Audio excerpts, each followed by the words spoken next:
नमस्कार। आज हम एलआईसी के एक थोड़े नए प्लान पर बात करते हैं।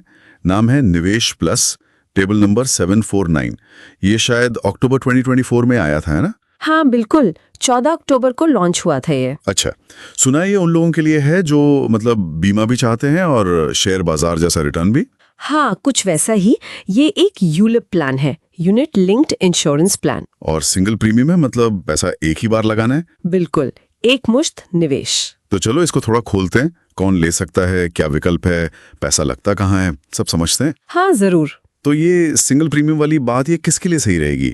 जैसे कोई बैंक एफडी में लगता है पैसा और चाहता है कि थोड़े लंबे टाइम में बाजार से जुड़ा रिटर्न भी मिले, शायद उनके लिए। हाँ बिल्कुल, जिनके पास एक मुश्त रकम है और वो उसे सिर्फ एफडी जैसे सुरक्षित पर कम रिटर्न वाले विकल्प में नहीं रखना चाहते, वो शायद इसे देख सकते हैं। और योग्यता की बात करें तो हाँ, उम्र वगैरह। हाँ, न्यूनतम आयु सिर्फ 90 दिन है। 90 दिन?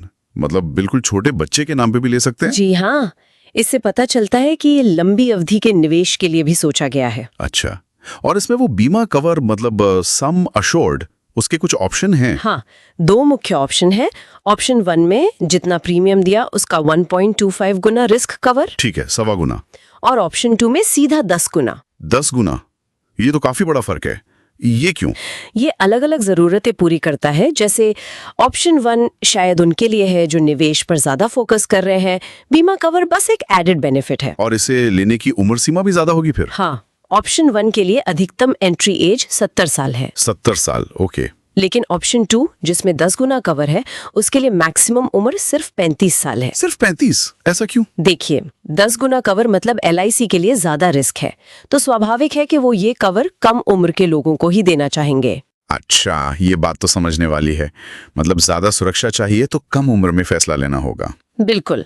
और पॉलिसी की अवधि, मतलब कितने साल चलेगी पॉलिसी, वो भी इन ऑप्शन और उम्र पर निर्भर करती है। वो कैसे?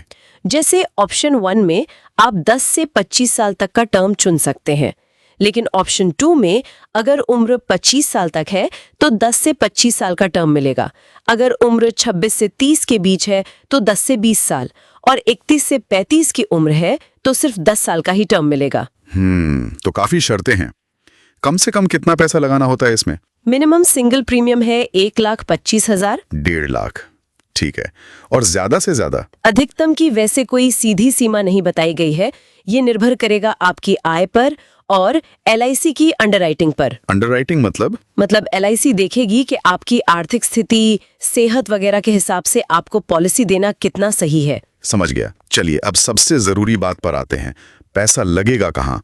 मतलब ये जो बाजार से जुड़ा रिटर्न है वो आएगा कैसे? फंड्स होंगे इसमें? हाँ बिल्कुल, इसमें 4 तरह के फंड्स दिए गए हैं। 4 फंड्स? कौन कौन से? पहला है बॉन्ड फंड, दूसरा सिक्योर्ड फंड, तीसरा बैलेंस्ड फंड और चौथा ग्रोथ फंड। अच्छा, नाम से तो थोड़ा अंदाजा लग रहा है। हाँ। ये रिस्क के हिसाब से अलग होंगे ना? हाँ बिल्कुल।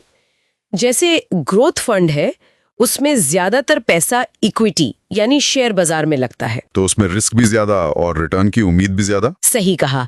दूसरी तरफ है बॉन्ड फंड, इसमें इक्विटी में बिल्कुल पैसा नहीं लगता। सारा पैसा सरकारी बॉन्ड्स या कॉर्पोरेट बॉन्ड्स जैसी डेट इंस्ट्रूमेंट्स में जाता है, तो ये सबसे कम रिस्क वाला ऑप्शन है। ठीक है।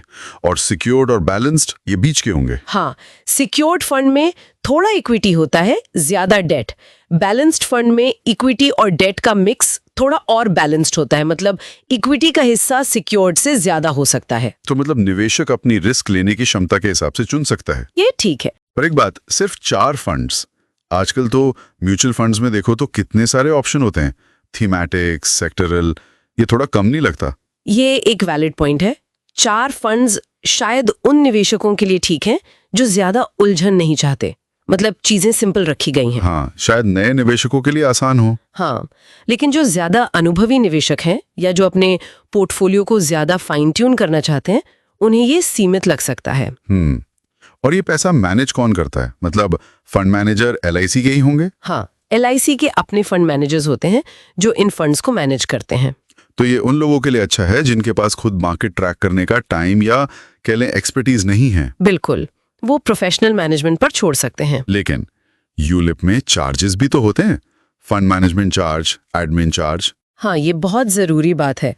यूलिप प्लान्स में कई तरह के चार्जेस होते हैं, premium allocation charge, policy administration charge, fund management charge, और अगर आप स्विच करते हैं फंड्स के बीच तो स्विचिंग चार्ज भी हो सकता है। तो इन चार्जेस का रिटर्न पर असर पड़ता होगा? बिल्कुल, ये चार्जेस आपके फंड वैल्यू से कटते हैं तो आपका नेट रिटर्न कम हो जाता है। इसलिए सिर्फ फंड का प्रदर्शन देखना काफी नहीं, चार्जेस को भी ध्यान में रखना जरूरी है। तो ये सवाल उठता है कि क्या फंड मैनेजर्स इतने अच्छे रिटर्न जनरेट कर पाते हैं कि इन चार्जेस के बाद भी ये फायदे का सौदा रहे? ये $1 मिलियन सवाल है ना? यूलिप का प्रदर्शन बाजार पर निर्भर करता है और कोई गारंटी नहीं होती। तो अगर हम सब बातों को समेटें, निवेश प्लस एक ऑप्शन है उनके लिए जो एकमुश्त पैसा लगा सकते हैं, बाजार से जुड़े रिटर्न की उम्मीद रखते हैं, साथ में बीमा कवर भी चाहते हैं और फंड मैनेजमेंट किसी एक एक्सपर्ट पर छोड़ना चाहते हैं। हाँ, संक्षेप में यही है।